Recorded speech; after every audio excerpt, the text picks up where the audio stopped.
everybody. I'm your host, Jaime Soretta. On this podcast, we celebrate everything local in Arizona. And if you are looking for some inspiration when it comes to traveling Arizona, look no further than Jared Dillingham's Instagram account. My esteemed colleague here at Arizona's Family. I've been waiting to be on this show. Well, the invitation was finally offered and accepted. So thank you so much for being here, Jared. Happy to be here, of course, anytime. Let's talk about your background, first of all. We know that your Instagram looks incredible and you really love the Arizona hiking, etc. But you're from the East Coast. And I never thought I'd be in the desert in my life and came down here for an interview almost 20 years ago, and I've never left because it's so beautiful and so unique, and there is so much to do. And I've always said this when my parents were living still in New York. I said, they were like, well, what's keeping you there? What's keeping you there? And I would always go back to Camelback Mountain, Havasupai Peak. Like, it's right there, and you're transported away from the big city, right in town, right in the middle of the city. And I think that's so unique. And you know how much I love hiking before work. It's just, it clears the mind. It resets me for the day. And it's really part of my routine. Always has been since I moved here. And upstate New York, is that where you grew up?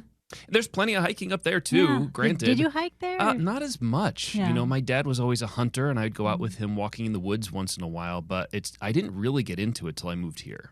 So when did you start adventuring, and where did this love of travel come from? I've always loved it, but the big thing is it's expensive, you know? So even, we always talk about our first jobs and how little we were paid. Even when we were, struggling to pay the lowest bills, our car would break, it was impossible to fix back then with what we were making. I think we were making below minimum wage. When I divided out, I know it was below minimum wage somehow. And even during those days, I would scrimp and save for road trips, around, and it was in Montana. Yeah, that was your first job? Lucky for me in Montana. So we'd take road trips all over the state. And that's when I really developed a love for hiking in the wilderness. And I will say that I don't like wildlife encounters, and there are many in Montana. But aside from that, I love the trails. I love the views. I love the silence. I love silence, which is odd with this job, but I value silence. Nothing I'd rather interrupt more than silence you're enjoying. Silence is golden. Silence is golden, and you break through quite often. So tell me about these wildlife encounters that you have had. Well, there's bears all over the place up there. One day, I remember, and, there's cattle roaming, free-range cattle. One day, a big cattle truck turned over in our TV station parking lot. So there were just cattle wandering around. We had a herd of bison run down the central avenue in town that I lived in. Oh my gosh. So it became kind of a fact of life there. But here, I don't mind. It's not like the stuff here, the scorpions and snakes, they're not out hunting us. You know what I mean? So there's really nothing to be afraid of here. Well, they're not as big. Maybe it's that. They're not as big and looking at you at eye level like the cow might be or whatnot. Right. So after Montana, where did you go? I was in Spokane for a few years in Washington, which is on the border of Idaho. So there's plenty of hiking over there and hiking over towards Seattle as well. But I mean, there's really, for me, I know there's a lack of trees here, but there's nothing like a desert hike. I just love it so much, whether it's in southern Arizona, up around Page, which, as you know, is one of my absolute favorite places in the world, whether it's Havasupai Falls. I just love a desert hike. I love the trails. Well, we have to zone in on that, one of your favorite places in the world, because you have traveled the world. We have a little globe sitting on your desk that I got you with all these pins. A lot of pins in it, yeah. There are so many. Is there a continent you have not been to yet? Antarctica. Will you be going? I would love to, yeah. But it's hard to get there with our schedules. Oh, yeah. I need 2 weeks. Can you fill in? I mean, maybe. We'll discuss offline to get you that bucket list trip for you. Yeah. What is it about Page that you love so much? A lot of people are going to be looking into spring and summer. They want to do something local. They may not even want to get on a plane this year, Jared. You've been there a couple times. It is just far enough away to make it feel like a true vacation. And there's enough to do there, whether you're on a solo trip, a friend's trip, a family trip. I've sent friends and relatives there from all over the country. Everybody loves it because there's something to do for everybody. And you don't have to be in great shape to do any of it. I mean, look at Horseshoe Bend. It's a very nice, less than 1 mile, slow, gradual hike out there. Granted, it's hot some of the time. Yeah. But you walk out there and you get this stunning vista and you just stand there and you're like, this is insane. Like the Instagram pictures, social media pictures don't do it justice when you're standing there. Then you have all the different parts of Antelope Canyon. And there are maybe 5 or 6 or 7 portions of the canyon that different Navajo families have the rights to, and they have opened different sections to it. Each one is different. So if you've been to Lower Antelope, try Antelope Canyon X or Upper Antelope Canyon or Cardiac Canyon. Each one is different and provides a different kind of experience. And then for people who are looking for more of an adventure, there's a place called White Pocket. I think I've talked to you about it before. Yeah, I think you have. The rock formations there are something that you will never see anywhere else on the planet. They're just absolutely crazy. It's BLM land, so at least for now, you don't need a permit or a reservation for it. You do need four-wheel drive. If you don't have one, you have to rent one to get out there. Do you have that? Do you rent? No, but I rent one up there. Forerunner or something? Yeah, yeah, exactly. And you drive out there and you're transported. You really feel like you're on a different planet. You've never seen anything like it. So I love the road trips around Arizona. And one thing I'll add about Page, it's 4.5 hours drive. We also have a direct flight there on a small airline called Contour. It's one plane. It bops up and back between Sky Harbor and Page a couple times a day. I've taken it a bunch of times. It's 45 minutes. It's a gorgeous flight over the canyon. And you're there, you're on the ground. And I will say it's one plane. So if that plane has a mechanical issue, the flights aren't going that day. It's like that Wings, there's that Wings TV show. Exactly, that's it. And there's no replacement plane. Yes. So, you take that gamble. And if a plane's down that day, you just get in a car and drive up. I've done that too. Oh, wow. I want to ask you about what happened over the summer at Havasupai Falls. It was really, really, really, really, really hot summer. Yeah. And you were up there. You were hiking. It's a beautiful place to be. Tell me about that, because that's when the people, it's a bucket list. Sure. People get their passes for that years in advance, and then it's go time. Yeah. It's another place. It's like an oasis. I mean, you've seen the pictures of Havasupai Falls. If you haven't been there, aren't you thinking, how does this exist in the Grand Canyon? It's right here in our Arizona. Yeah, the water is like iridescent. It's so blue with the different minerals in it. It's crystal clear. It's pristine. And I've been up there a couple times, and this time we got permits. I think it was June. You know what June is like in Arizona. Yeah, it was really rough, though. It's crazy. So we went up there, and I drink a lot of water. I had tons of electrolytes. I kind of know what I'm doing, but still I fell victim to heat exhaustion, where I basically passed out and couldn't move for hours. Eventually, I dragged myself into the creek, Havasu Creek, because we've covered stories like this. When firefighters here treat someone for heat exhaustion, they have those kind of like a sleeping bag chock full of ice where they cool your body temperature down. So I knew in my mind, I'm like, that's what I have to do. I just have to cool my body temperature down. So I crawled into the creek and laid into the creek for maybe 2 or 3 hours, and that cooled me down. But I wasn't alone because it was so hot. And you're camping in a canyon between these really tall rock walls, which absorb the heat all day and then kind of radiate it out at night. So you never really cool your body down, and it just caught up with me over 3 days. So that worked for me. It cooled me down. I was able to hike out the next day. There's an option some days, not all at Havasupai, of taking a helicopter out. We went to the helicopter sign-up sheet that morning because you can't book a reservation for it. Went to the sign-up sheet. There were 113 people ahead of me on the sign-up sheet. So people were really feeling the heat. Yeah. So no matter where you go in Arizona, that's something you do have to keep in mind. So if you think you're drinking enough water, you still aren't. You cannot drink enough water. You cannot take in enough electrolytes if you're on kind of an extreme camping trip like that where you're hiking 10 miles a day. Yeah, and when we have that excessive heat right here in the valley, we have to just be aware of what that does to our body.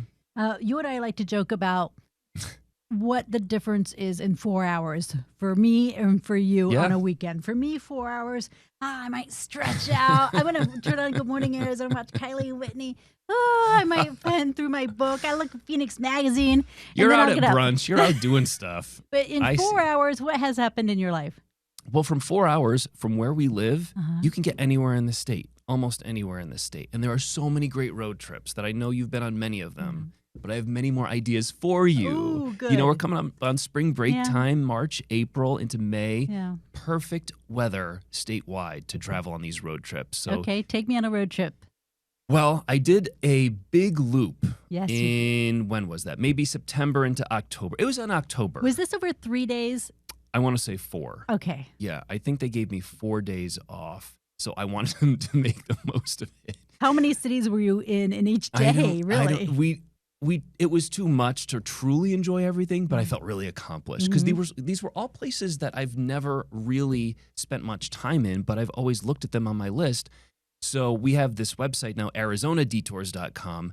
So I wanted to fill that website with very helpful information and photos for people who are coming to Arizona, whether it's spring training visitors, whether it's people who are coming here in the summer because they get a cheap deal and want to find something to do in the heat, or whether people who are, have friends and family who come here the rest of the year because the weather's perfect. So I wanted to fill this website full of really helpful, useful information that local people could use to explore new spots, and also that people from around the country, around the world could use when they come to Arizona using Phoenix as a base. So for this one, we did a loop down southern Arizona because I'll admit, I always go north. Yeah. I love Sedona. I love Cottonwood, Jerome, Prescott, Page. I mean, the list never ends. Payson in that direction too. So I wanted to do a loop around southern Arizona. So we went down. Actually, we left after work. So we left at 11:30 p.m. Yeah. And, like as you would, right, as Jared would. to get just to overnight in Tucson so we can get up at 6 in the morning Tucson. And just go right away. And we have to mention, Matt is your travel partner, a buddy of yours who you met friend, in your first market. Professional photographer, takes the most gorgeous photos of couples and families and babies and weddings and anything. And out in the middle of whoever. And my dogs. Yes. And so Matt lives in Montana. It's freezing. As we tape this, it is like single digits. So he's always looking for excuses to come out here and do a road trip. Road trip to Tucson. So it's you and Matt in the car. You're headed to Tucson. What's first? Saguaro National Park. Grand Canyon gets all the attention in Arizona, rightfully so. Saguaro National Park is really a cool place, and it's split in two. There's two sections to it, one on the east side of Tucson, one on the west side of Tucson. And, I've had cousins come out here. I always think of my younger cousins who'd never been to Arizona, but one of them had a volleyball tournament here. And they got here, we got out of the car, and there was a saguaro standing next to the entrance of their hotel. And their jaws dropped.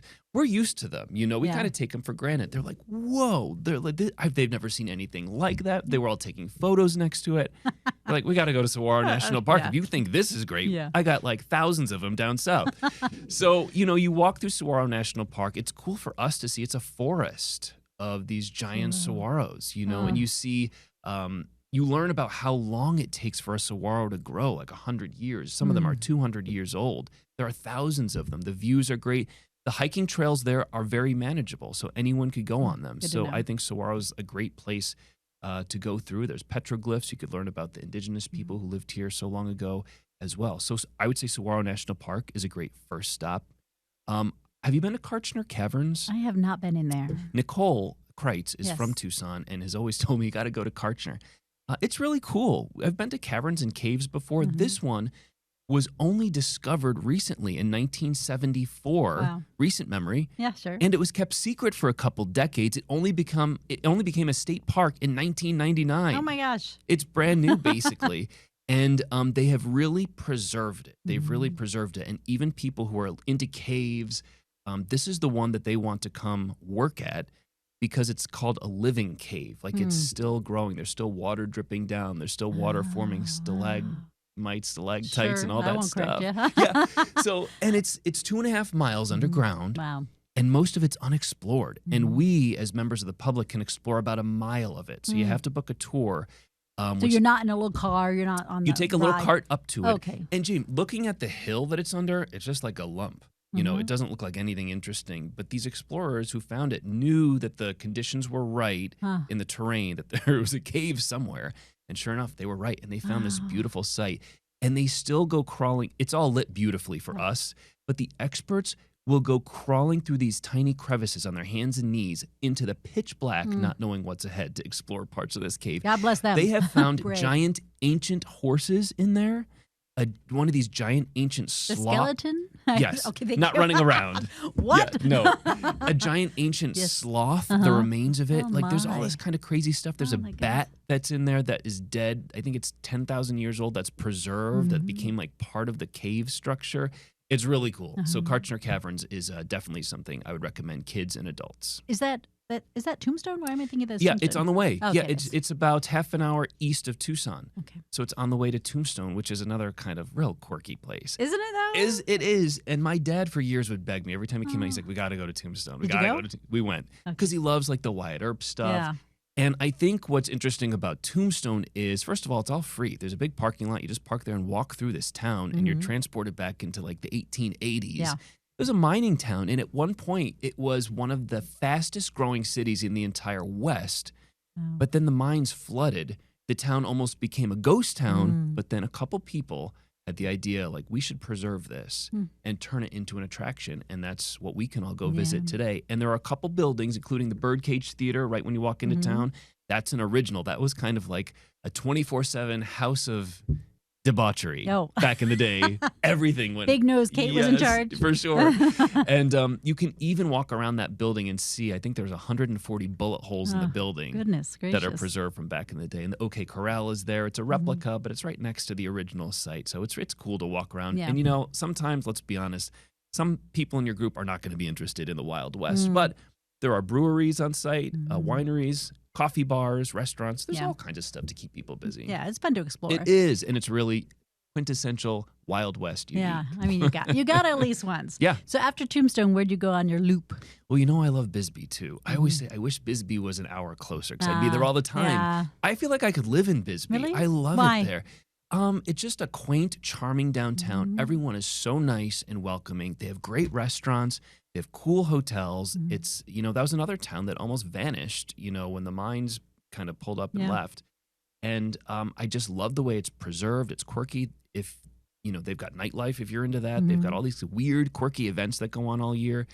I love, there's a restaurant there called Cafe Roca that our old friend Jim Fry told me about years ago. That is so good every time I go. They've got a newer patisserie. Yes. Patisserie Jacques or patisserie Jacques, because my friend who lives there calls it Jacques, but it's spelled Jacqui. Yes. And there's a line every morning at the front window of people waiting to get the amazing pastries that they bake right on site. It's so good. I feel like they're on a lot of lists. Yeah. Of, they are. High-end Arizona. Well-deserved. Yeah, they're really cool. And it's right downtown. And come to find out, one of our local realtors here is renovating the old YMCA building into a cool hotel. When we were there, they were putting a new roof on. So there's a lot of investment and renovations going on there as well to both preserve what's there and also bring it up to sort like more modern standards. Did you make your way to Elgin and wine country? Because that's on my list. Let me say right off the bat, I love wine. I am not a wine snob. You know I will drink anything. I prefer a red wine. But I like going to wine tastings, but at times I find them a little stuffy. And sometimes, and I'm not knocking on people for this, but people like to be like, oh, you know, there's a hint of strawberries and raspberry and like an aftertaste of charcoal or something like that. And I'm like, that's great if your palate is that refined. Mine's not. And sometimes at other wineries, maybe Sonoma, maybe like in France, I feel like very underprepared. I'm like, I don't have anything really constructive to say about this wine other than it's really good. Yeah. In Elgin and Sonoyta, and the same is true for the Verde Valley wineries and vineyards, Page Springs, it's so relaxed. There, no one's pretentious. Everyone's very friendly. You know, you could just go there and you can learn a lot about their wines because they're into it. And they'll talk all day about what goes into the blends and what it tastes like and what hints you should be getting. But they're also just happy to have you come in and drink with your friends and enjoy the views, you know, and learn about the different businesses there. Because Sonoyta and Elgin, there's no real downtowns. Okay. It's just dotted businesses along the landscape. And with the wineries and the vineyards. And what makes it possible is they're at about 4,500 feet, 5,000 feet of elevation. So they're lifted up.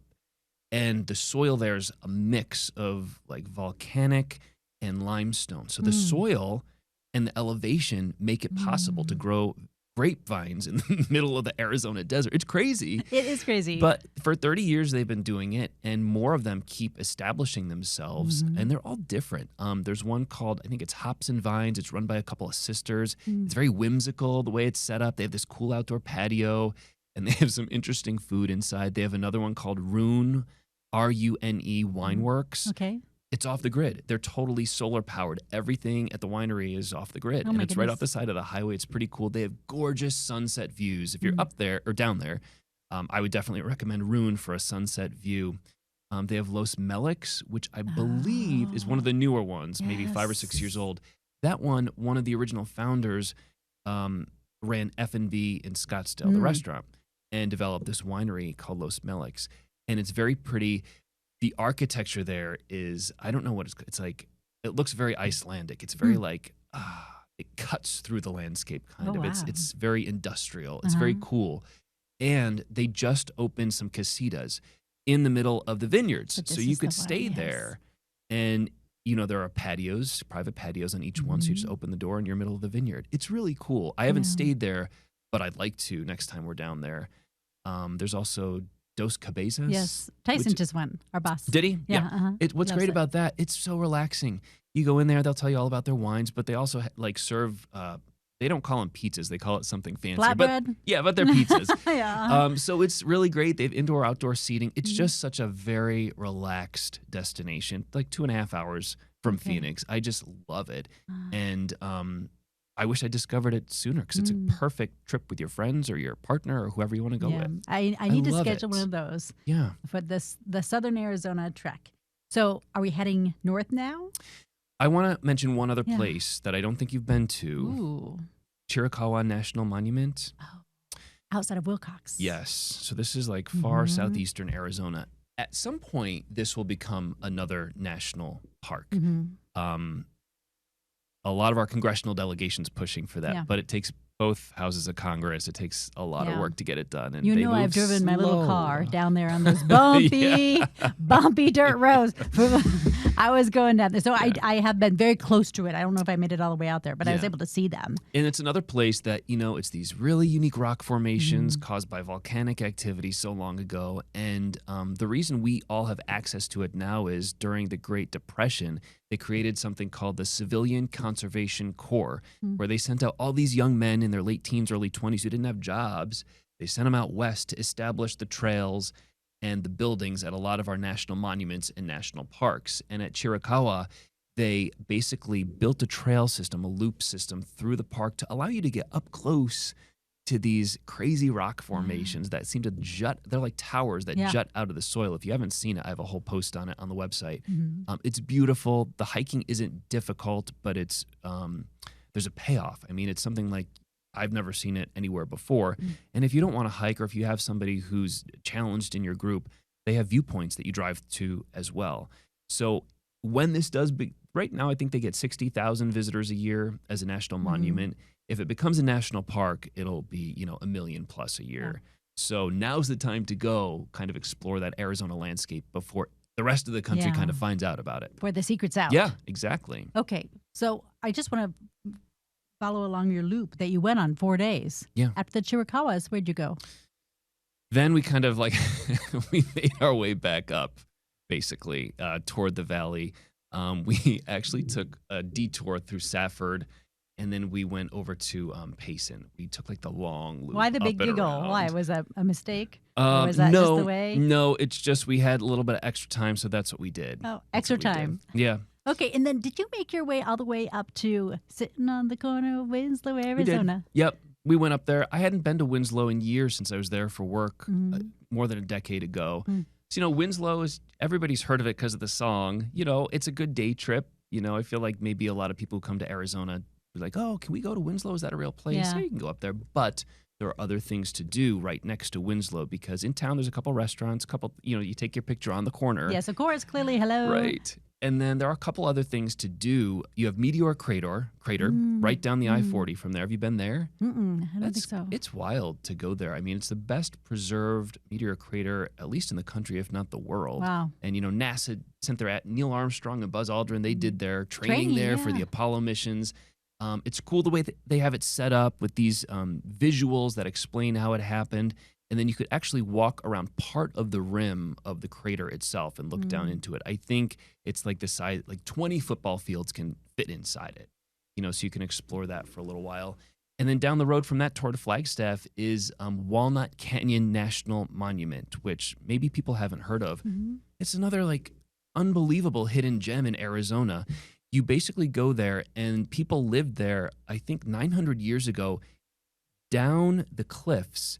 In the rocks, they built dwellings, and they lived in the dwellings, right in the side of the mountain. And these little paths connected all of them. And you can hike down there today and check out the way they used to live. And just think, how on earth did these people live here? Because it snows up there. Yeah. There wasn't a whole lot protecting them. What did they grow? Where was their water source during the winter?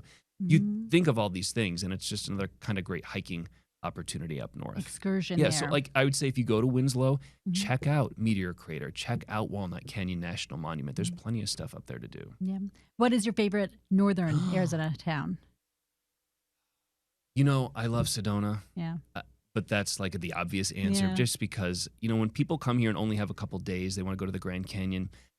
My opinion, there's nothing more beautiful than Sedona, Mhm. right? It's stunning. I mean, It looks come like a film on. set. Every time you drive in there, Yeah. you're like, wow, wow. And if Mason they're- Carroll's live shots. Or every Mason night, Carroll up there. it looks Woo! fake. It looks fake every Yeah. night. It's absolutely gorgeous. I will say Sedona has become so crowded. Mhm. You know, you feel for the people who live there Yeah. with the traffic situation.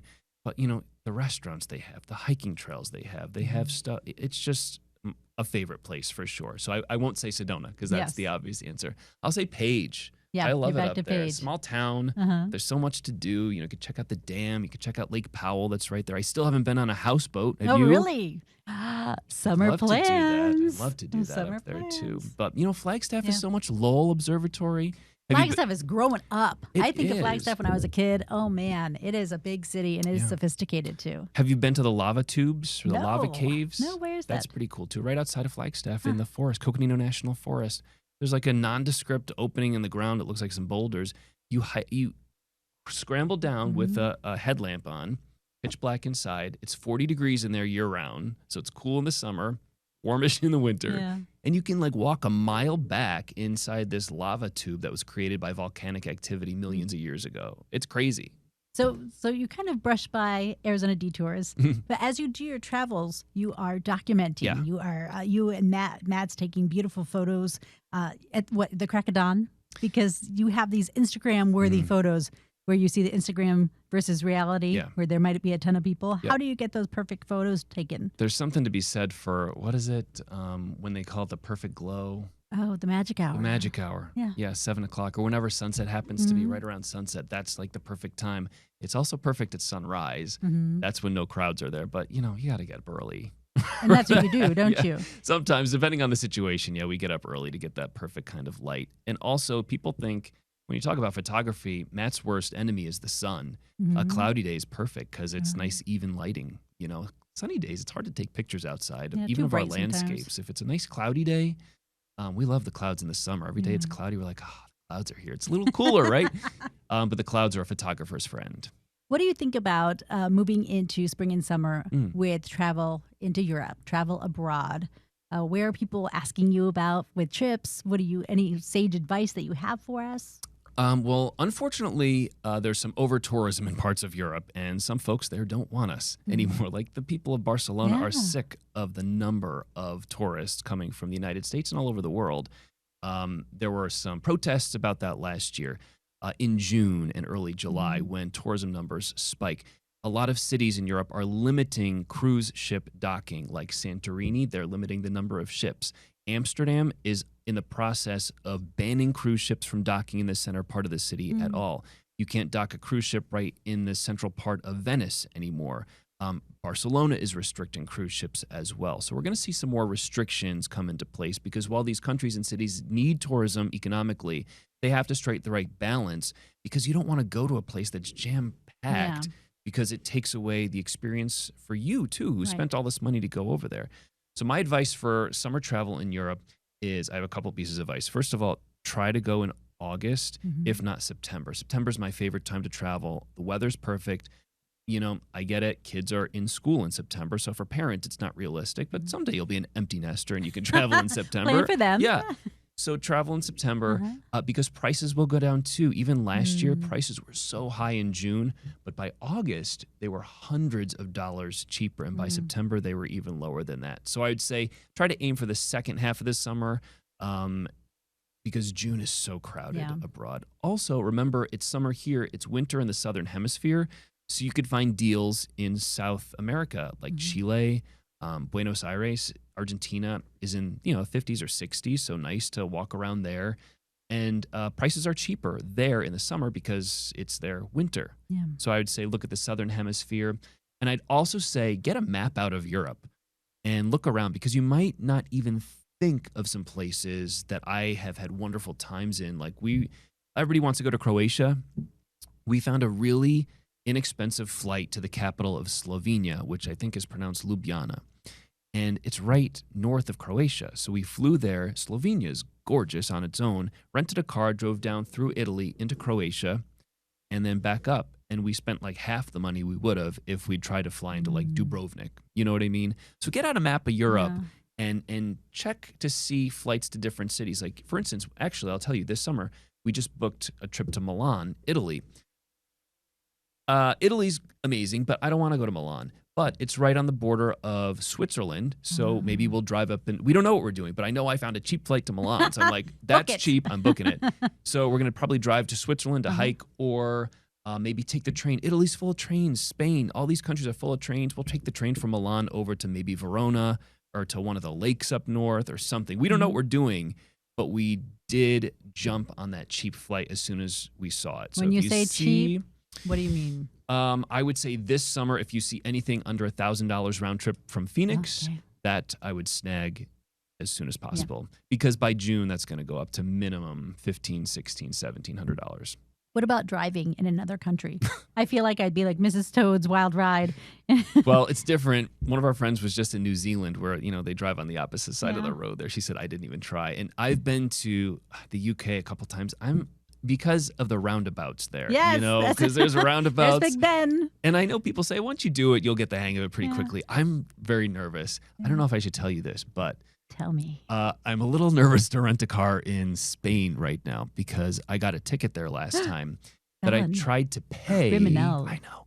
Well, I tried to pay it in my defense, but the payment didn't go through and you can't do it online. You have to wire money through your bank. Oh my. So it was this whole thing. It was only like $50. So I'm like, I'm just going to pay it and have my record clear.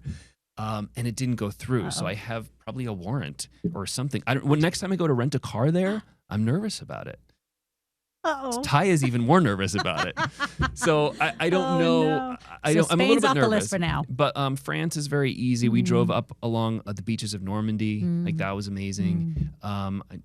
It's pretty easy to drive over there. Yeah. It's as long as you get out of the city. Like I wouldn't want to drive in central Paris or Rome, but I'd rent a car outside the city and drive from there to go to your next destination. Yeah.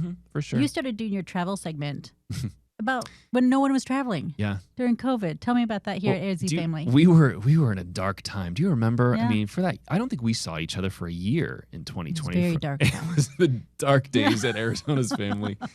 And, part of the magic of Good Morning Arizona is the interaction between the anchors and the guests. And we couldn't have guests in the studio. So I was, all we covered was the pandemic and politics. That's it. I was like, I need something else. Yeah. And I was like, I have access to the studio, so why don't I go in and interact with the anchors? It was you and Kylie, right? Mm-hmm. And I was like, I can go do a travel segment. At least we can interact with each other. We can't really travel right now, but we can talk about future travel and future ideas just to talk about something else. So that's where it started, and I still do it a couple times a month. Yeah. On Sunday mornings, you come in on your time off. Sometimes I tape them. You little rascal. Let's dish on working here at AZfamily. All right. Who do you want to talk about? You. my favorite topic. I'm the most boring one here, believe me. Well, not really, because as we tell the people, you do allow me to track you on my phone. Paul always brings that up. Yes. Sometimes he brings it up on TV, and I feel like people watching are like, what? Like, yes, we're that close. But you're very often at home or on another continent, which is one of our running jokes. I'm a homebody. Well, I mean, you're probably on the computer booking your next trip. But you said you've been with the company for 20 years or more. Yep. 20 years. Congratulations. Thanks. How many for you? I'm in my 12th year. Oh. So it'll be 12 soon. And we worked very different roles throughout our time here. You and I were weekend anchors on the morning show. Right, until I got fired. One of my favorite jobs ever here. And I was told this is not working. You got promoted. No. You got promoted to a weekday evening anchor. I will say the ratings on that show when we were together, that was the most watched newscast of any channel of any time period in this market during the time. So I think it was a highlight of my time here for sure. I didn't want it to end, but I don't make the decisions. You got plucked away from me, and I was quite bitter. I'm pretty sure I called out sick in a protest. And so now today we still, even though we're on different schedules, It is widely known that we always connect for our daily coffee chat. Yep. And so we meet in the kitchen about, the witching hour, if you call it, right before the 3 o'clock show where I have to get ready. And people know that they can wander in. Yeah. We like to call them our special guests. Our guests. When people come to get coffee. Well, sometimes they interject in our conversation. They're welcome to. Yeah. We ask them questions, usually about their lives, how they're doing, how they like working here, all that fun stuff. Yeah. So we really are very blessed that this is such a cool place to work. It's weird that we all get along. You know? Is. I don't think that's normal. And that's why I'm not leaving ever. I feel like everybody's a sibling, Yeah. Nicole and I spend a lot of time together. Like, we sit next to each other, we anchor for hours together. We're like siblings, we can get into a little spat about something, but you move on. Yeah. Yetta the same way, Vanessa the same. Royal is like our older brother. You know what I mean? And Paul and Scene, we all just get along so well. Yeah, we're very lucky. We have a great time here, and we certainly love following your travels. So tell us how we can follow your travels, how we can learn more information. So the big website is jaredsdetours.com. That's where we have stuff from all over the world. But because I live here and I love it here so much, I wanted something specific for Arizona, so I built another one with Matt this year called Arizona Detours. That I think people have a much easier time navigating if they're looking to come here and see stuff in our state. So jaredsdetours.com, arizonadetours.com, either one. And if you can't find something, then just search for it in the search bar up top. It'll pop up. We're going to add the link below in the summary of this podcast. And I think it's time to go get our coffee, Jared. All right. I would like to say there are 3 cameras on you, and I only have 1. It's my podcast. Oh. That's fair enough. Thank you, Jared. Okay. Thanks for listening to Jamie's Local Love, the podcast. I'm your host, Jamie Serretta. Our technician is Tom Heidinger. Our editors are Lorraine Shearing and Gina Coy. Do you know a business worthy of some local love? Email me at jserretta@azfamily.com. Follow us at facebook.com/Serretta and Instagram @Serretta News. Make sure to subscribe and give us a 5-star review, please. And tell your friends about the podcast and the businesses we feature to show your local love. You can find us on Apple, YouTube, Spotify, Amazon Music, and anywhere you get your podcasts. Jamie's Local Love, an Arizona's Family Originals podcast.